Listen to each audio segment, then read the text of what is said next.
At present, the international landscape is marked by intertwined changes and turbulence, and member states face increasingly arduous tasks in ensuring security and development.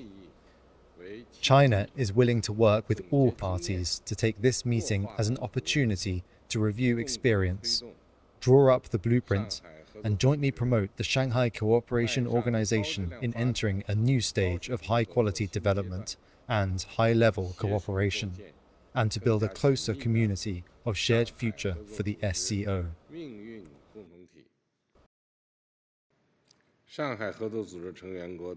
SCO member states are all friends and partners.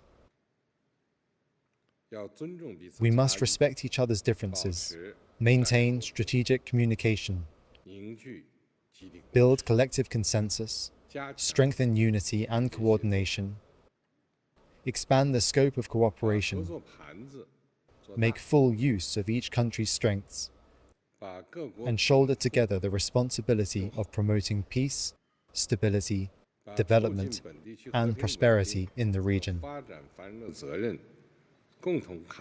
If you like this video, then like, share and subscribe to ET Now World.